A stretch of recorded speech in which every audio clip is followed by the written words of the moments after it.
I am enough of an artist to draw freely upon my imagination. Imagination is more important than knowledge. Knowledge is limited. Imagination encircles the world. By Albert Einstein.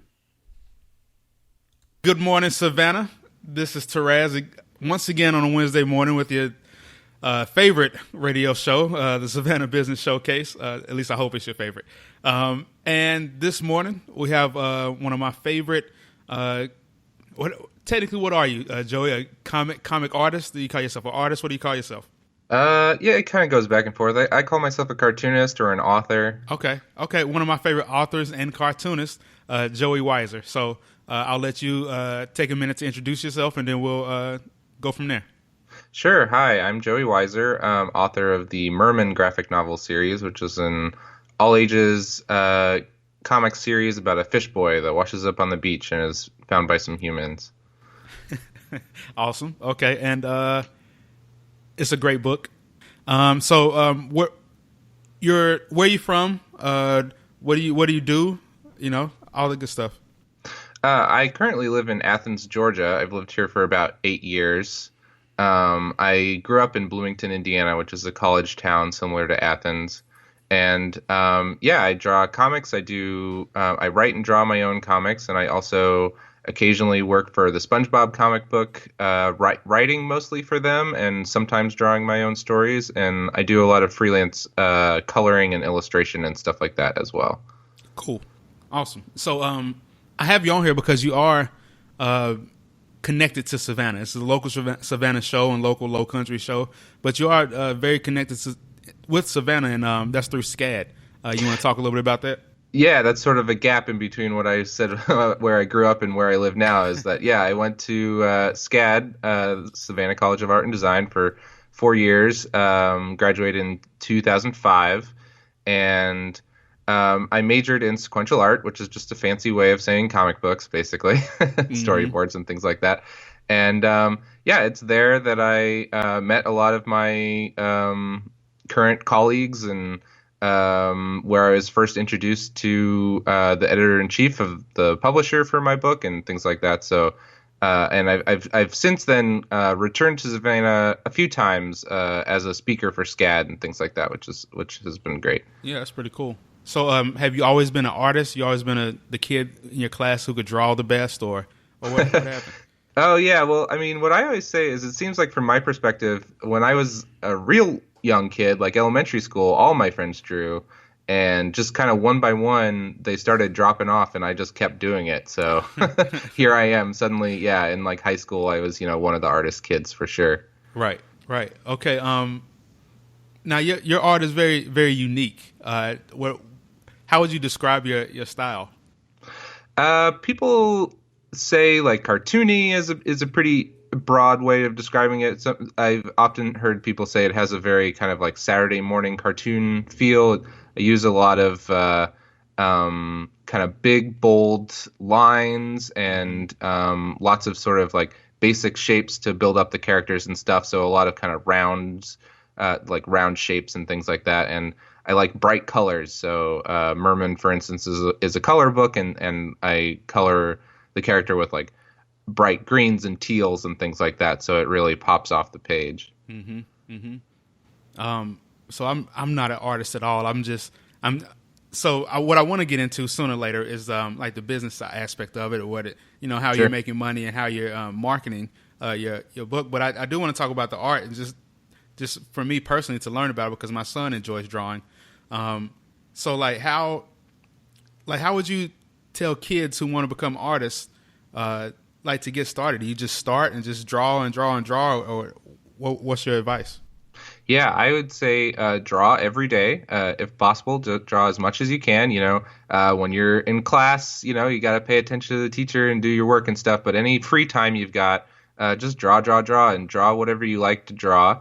But sometimes push yourself to draw something that you're not very good at, and know that it's not going to look very good at first. But if you keep trying at it, you'll get a better feel for it. And as far as things like personal style and stuff like that goes, you should definitely like look at your favorite artists and see what you think about, like what you like about their art and things like that. But just if you just draw as much as you can, it eventually becomes like handwriting, and you just have sort of a certain way that you draw a face and things like that. That makes a lot of sense. Because, I mean, I see a lot of, like, internet cartoons and, like, XKCD, for example. Like, it's very popular, but it's just stick figures. You know? Yeah.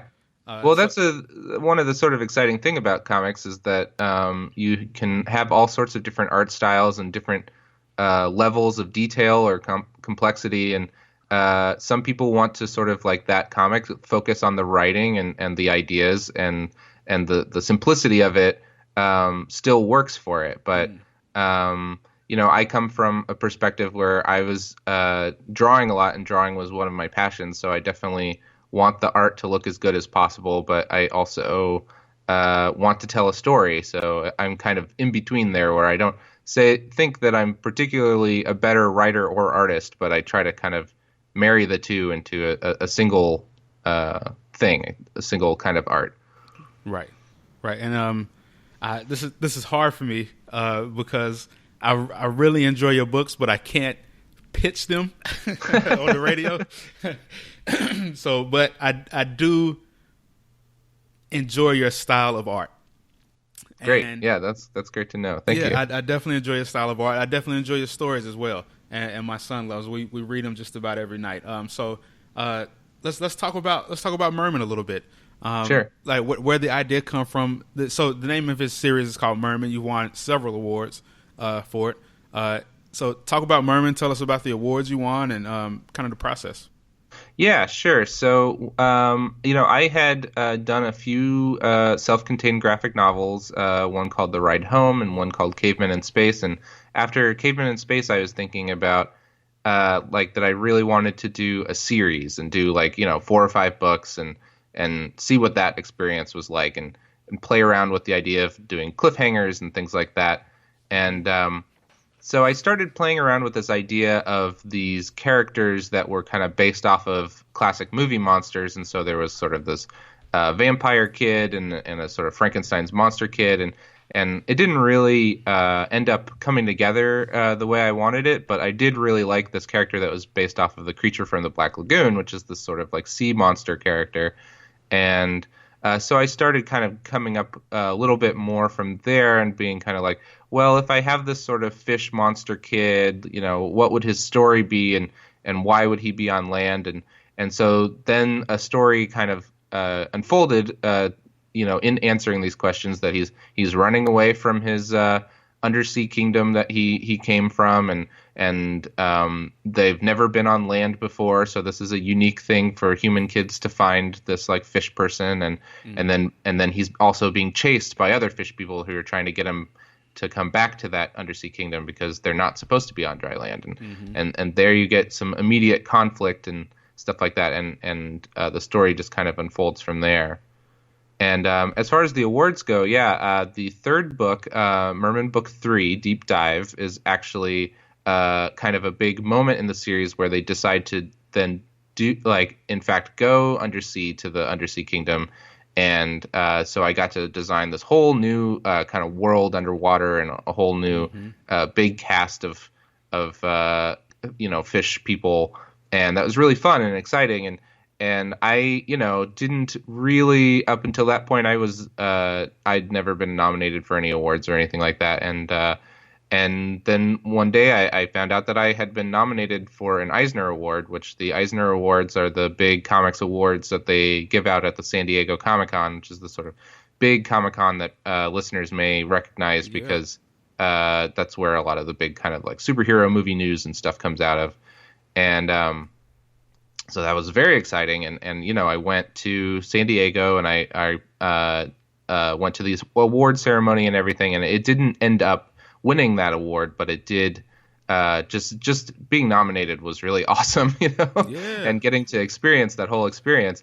And then later that year, that same book was awarded from the Georgia Center for the Book, an award that they give to a handful of books every year called just naming it as a book that they say they call it a book that all young Georgians should read, and that again I got to go to an award ceremony in Atlanta, and I actually got a little like plaque award thing, and that was really fun and exciting, and totally an honor. It's all those cliches that people say about awards. Like it's true. Like when you're actually feeling it, you're like, oh, okay, cool. Yeah, I think that's really awesome, man. Because I mean, like how old are you, if you don't mind me asking? I'm 33. Yeah, 30. I mean, like you're still really young, and you have all these awards. So like with your next series, do you expect to excel at that? Like, what are your goals for your next series? I try not to think about stuff like awards and even really worry too much about sales and stuff. I try to just create like the best book I can and hope that results in something that other people like. And now I'm in a position where I'm working with a publisher, and I have someone kind of in the professional world to kind of like look over my work and also give their input as to what they think is good for it, which then also does, I think, kind of translate into what they think will sell well and what might be something worthy of winning an award or something like that. But if I worry about that too much, I end up kind of not coming up with anything because you just start guessing yourself and frankly creating stuff that's probably boring because all it is like trying to imitate what you think is quote unquote award worthy or something that will sell really well based on what else you've seen sell really well. So I just create something that I would want to read and something that definitely I think that I would want to read as a kid. And then it's fun to work on. And when it's really interesting, like I think when I started working on Merman, I was having a lot more fun with it than I had with a few other projects kind of leading up to that.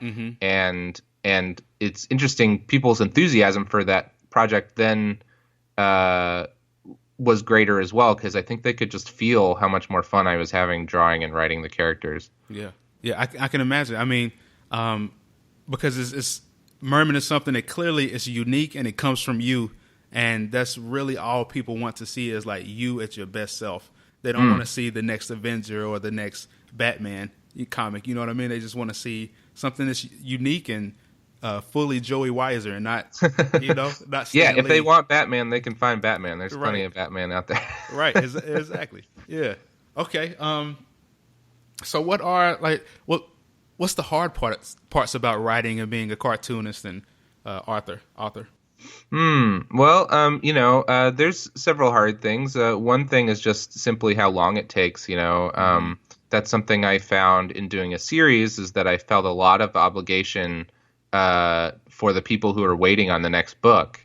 With my previous books, I took 2 or 3 years in between each one because, and I kind of like, worked at my own pace and this whole time I was juggling it with like other like part-time or full-time day jobs and also taking on freelance work and stuff like that.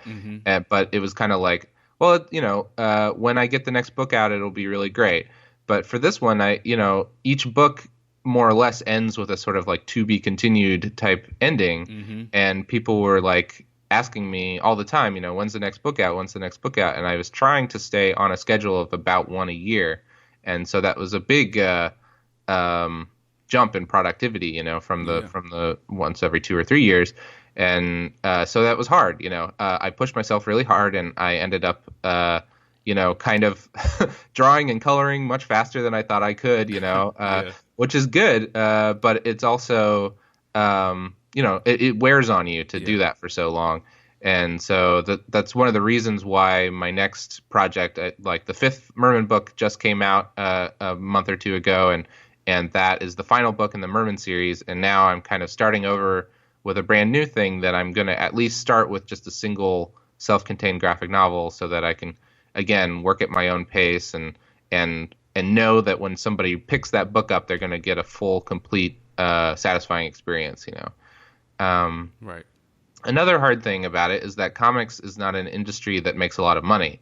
It's a small industry, and comics are very much more popular these days than they were when I was a kid. But a lot of that's from movies and TV, And so the kind of the deal, what's kind of unsaid a lot of the time is that if you get a movie deal or TV show, that's when a lot of money rolls in. But unless you're kind of a, best-selling author or something like that, you're most likely not living off of just being an author who creates books.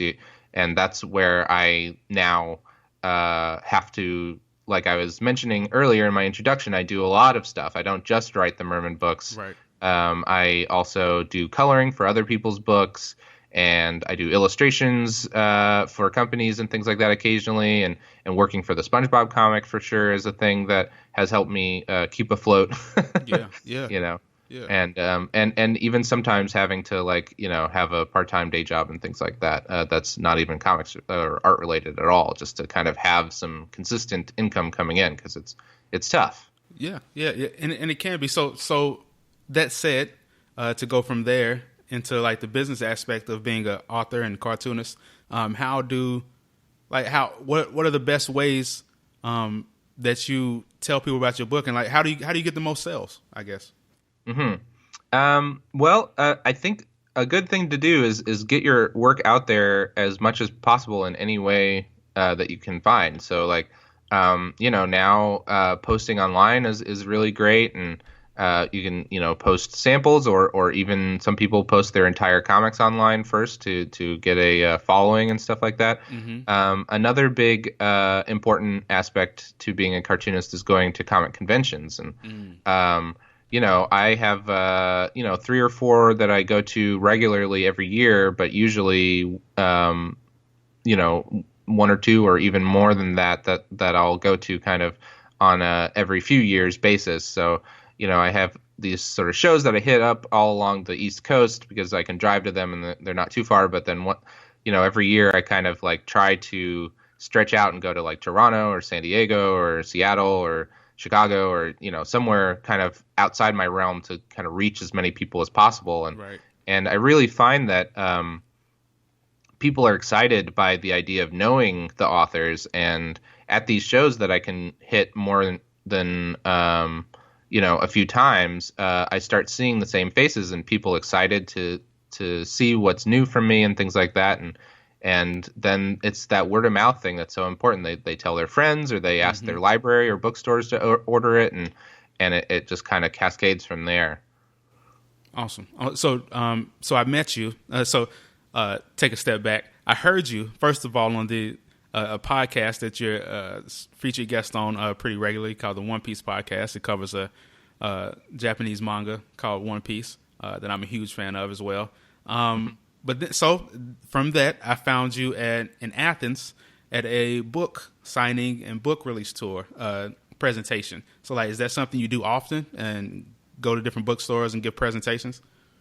Yeah, when I have a new book coming out, I try to do 1 or 2 of those in my local area, and then occasionally I'll have the opportunity to go elsewhere for them, and also do things like school visits. Like I like visiting schools. A lot of times, elementary or middle schools, like the librarian or a teacher they'll sort of have a structure in place to sort of invite authors and have them do presentations, and sometimes even sell their books and stuff like that.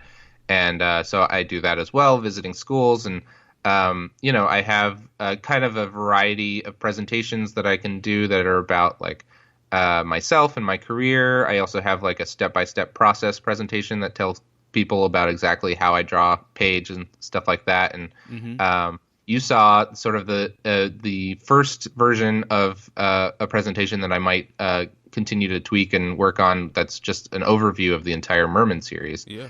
And so doing these things, promoting, the sort of like promoting the book in person has been very valuable, I think, and I think does result in a lot of sales, for sure. Okay. What I found really enjoyable from your presentation was how you kind of showed all your influences and where your inspiration came from inside of your book. I thought that helped me to. Especially since I'm in Savannah, you had some inspiration from Savannah and the large bridge here, and the looking out off of River Street, at the bridge and at the docks and at the all the ships that go by. You had inspiration from that. You had inspiration from Bloomington, Indiana, where you're from. And personally, I lived in Chicago for a couple years, so I understand the layout of the streets of what Indiana looks like. So it was nice from a reader's point of view to see all your inspiration and how that kind of related to me and how we connected. So I thought that was really good from your presentation. That's cool. That's good to know because I love being a guest on a podcast talking about a Japanese comic and stuff on a regular basis. I'm someone who loves to talk about the stuff that they enjoy and their influences and stuff. And it's hard to know exactly how interesting that is for anybody else. but I try to, in that presentation, relate it all to Merman and like you said, like like for instance, the city or the town that the first books take place in is sort of a mishmash of like the town I grew up in and Savannah and a little bit of Athens and that just comes from that's my experience. Those are the places I think of when I think of what is a downtown like or what is a school like or whatever. And so these are kind of fun things for me to think about on my own.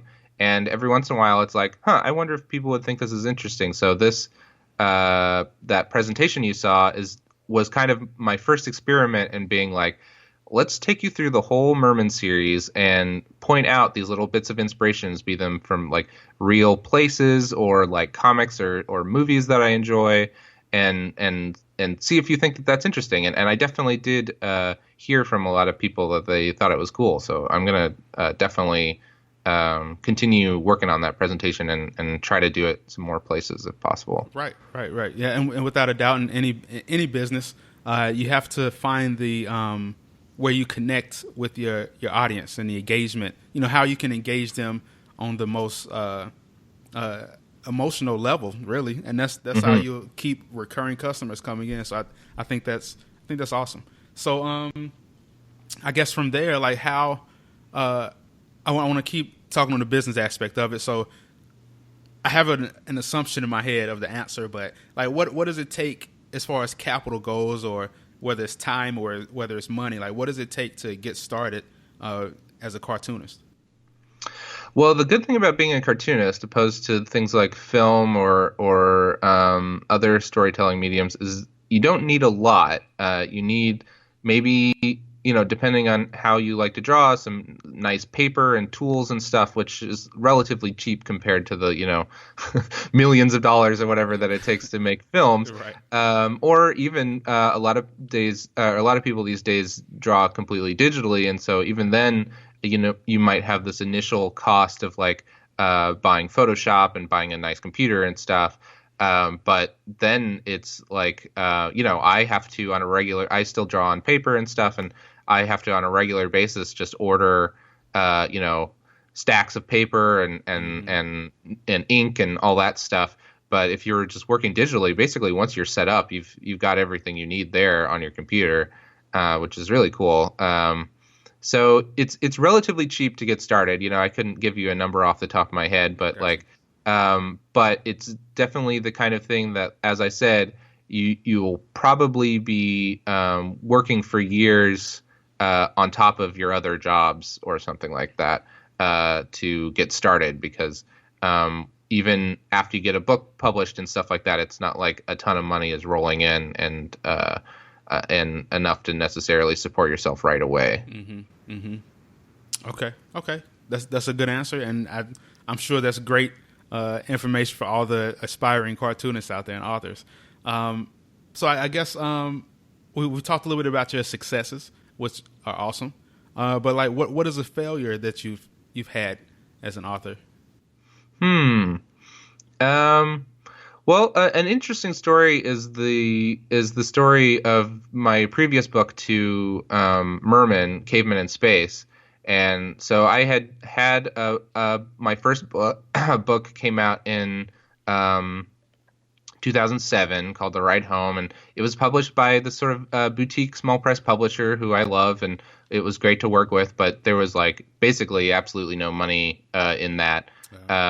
But it was still very exciting to get my work out there and stuff. And so then I was like, okay, great.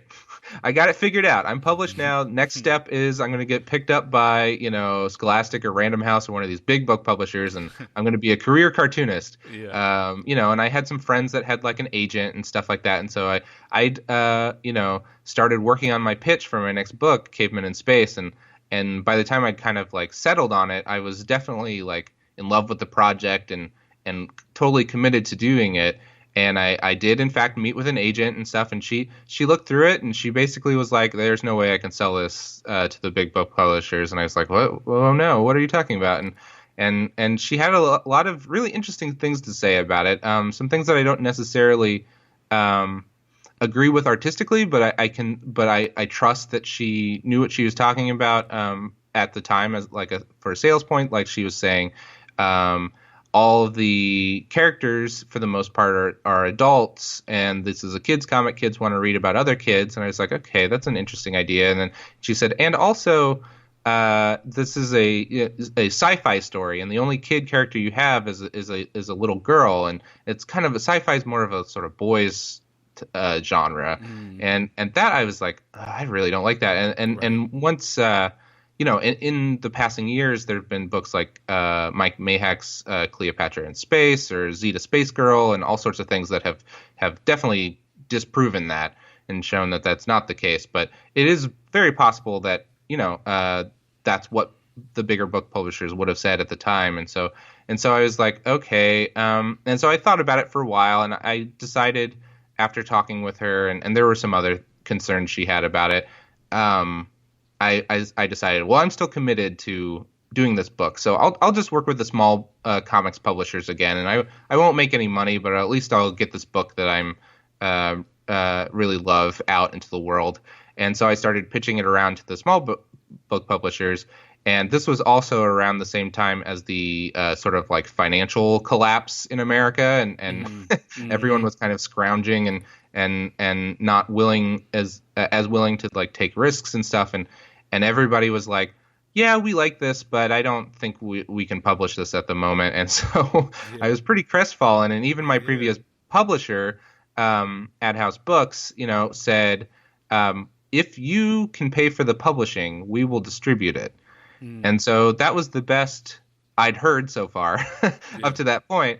And so I decided, this was kind of in the very early days of Kickstarter. Like Kickstarter wasn't the kind of like standard that it is today for crowdfunding, but I had seen some other people do crowdfunding through other resources like Indiegogo, and also someone doing one that was just through their website. And so what I decided to do was do that. And I did a crowdfunding effort that was not through Kickstarter, not through anyone else who would take part of the profits, but just run it through my own website with PayPal links and stuff. So a little bit was taken through PayPal, but not as much as Kickstarter would have taken. And and this is when I started I joined Twitter, and I started really hitting social networks, and I campaigned super, super hard. And it was tough, but I made just barely enough money to publish the book. Oh, wow. And through that, I published the book, and Ad House distributed it. And, I still have several boxes in my closet of that book that I bring around to conventions and stuff like that. But, like, the book saw the light of day, and I've had a lot of people that love that book. Just the other day, someone told me that their daughter cried when they read that book, which was crazy. I didn't think it would ever have that sort of emotional response with people. But like, so, it's one of those things that was a failure that I ended up through sheer determination turning into a bit of a success, Yeah, no, I think that's definitely a success. I mean, because they did take determination to call around to get all these no's and then still come back and use your ingenuity to figure out a way to make it happen. So like, what advice do you have to a person, a listener, a cartoonist listening to this now, an author listening to this now, who is about to be in your same shoes, where they're ready to publish their book and get it distributed, but everybody's saying no to them? Like, what advice do you have for that person? It's really hard. I'd say, a thing that I like to recommend is to actually start small rather than start big. So if you're determined to kind of do a big project, don't get started on the big project just yet. Maybe do some like short comics, some like 20 pagers that would be like single issues or something like that, and then start going to conventions and things like that. And then you'll start feeling whether people like it or not. And you can also then build a momentum and, a buzz or whatever around you. And that's when you can start also meeting publishers and stuff. And with these small books or mini comics that you can even like print yourself or print at some people print their own comics at like Kinko's or something, real basic. And so you can take these comics, and it's a much smaller investment, so you can just give them away to publishers, and then also sell them, and so people will be aware of your work. And once people are more aware of your work and starting to buy your work, I think you'll see that not only have you improved just from doing several short stories, but that you'll then be in a position where you're ready to tackle a big project and then maybe try pitching it again. And if people still are saying no to the project, you can kind of gauge if you have enough personal interest of people who would maybe go in on a Kickstarter or something like that. Because these days, I was cautious of doing Kickstarter myself just because it was new, and I didn't like some aspects of it. Like if I didn't reach my goal, I was still committed to maybe put in the remaining $1,000 or something like that. Got you. But like with Kickstarter, if you don't reach your goal, it just doesn't happen. No money is withdrawn, and et cetera, et cetera. Right. And also then, like I mentioned, they take a portion of the money and stuff like that. But like these days, I'd say that when people are looking at crowdfunding things, Kickstarter is such a standard that they almost don't trust other crowdfunding efforts besides Kickstarter. So like if you are interested in crowdfunding, Kickstarter is probably a good way to go. But definitely do your research about how that works and what kind of money. You want to make sure to take into consideration shipping and stuff like that, because you can end up losing a lot of money with Kickstarter too. True. Okay, great advice. So start small, build an audience, and and then try and find funding in other ways. Okay, all right, great advice. What we're gonna do is right now we'll take a break, and then we'll come back. Now that I got you warmed up, we'll come back with the lightning round. All right, sounds good. All right, so thank you guys for listening. We'll be right back in a minute. All right, Savannah, welcome back to the Savannah Business Showcase. I'm here still with the great Joey Weiser, and author of Merman, the book series, and several other publications. So what are the names of your other books? Cavemen in Space and The Ride Home. Cavemen in Space and The Ride Home. Cool. Okay, all right, so now I'm going to take this Georgian cartoonist through the lightning round. All right, so you ready? Yeah. Okay. What is your favorite book? Bone by Jeff Smith. Okay. There's a concept called the 80-20 principle. 20% of your actions equal 80% of your results. What is the 20% in your business? This is a tough one. I'd probably say things like being on the One Piece podcast and doing things that seem like they're for fun, but then it ends up getting the interest of people like you. Awesome. Okay. Do you feel your business, or being a cartoonist or being an author, do you think that's your life's calling? Yeah, for sure. I can't think of anything else I would like to do. Okay. Have you always felt that way, or did you?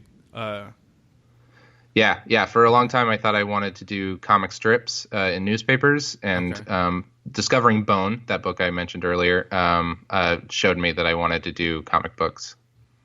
Okay. That said, what did you want to be as a kid? As a real little kid, I wanted to be a dinosaur hunter. I wanted to find the real dinosaurs, not a boring archaeologist, but but pretty early on, I wanted to draw comics and comic strips. Okay, awesome. Okay, is there a quote that's always been a mantra that you live by?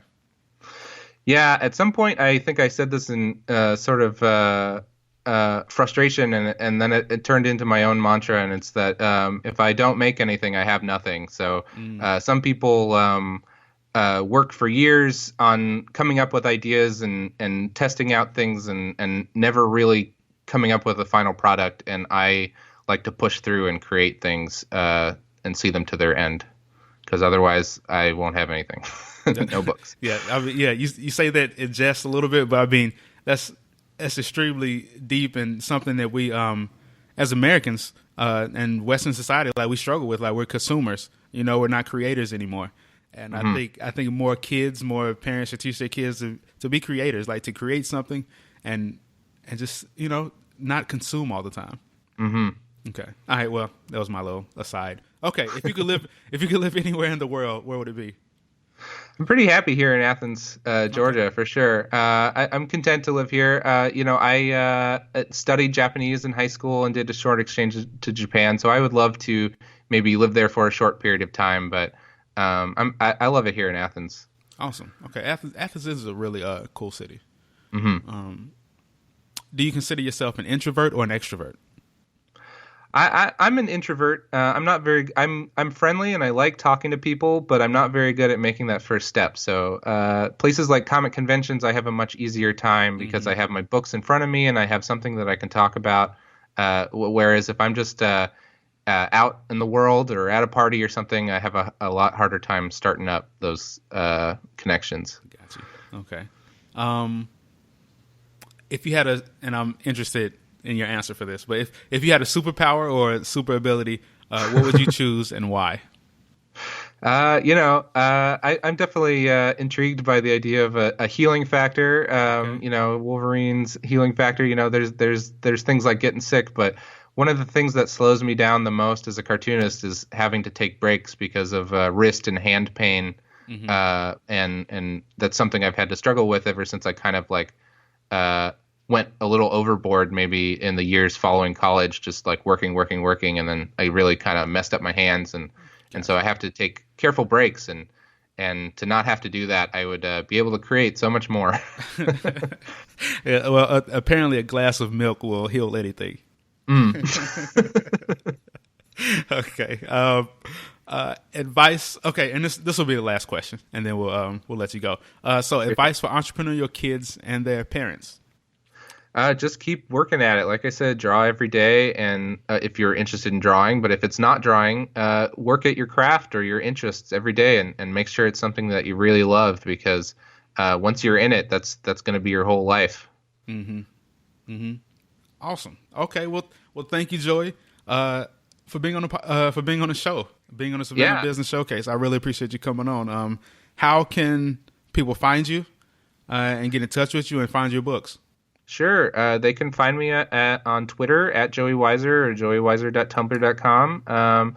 And my books are available where any books or comic books are sold. Merman, my name's Joey Weiser, Weiser, and just Google that or Merman, Mermin, and you'll find information about the books for sure. Awesome. Okay. Oh, that said, I will be interviewing a bookshop owner soon here in Savannah, and what would be the best way for me to ask her to get your books in her store?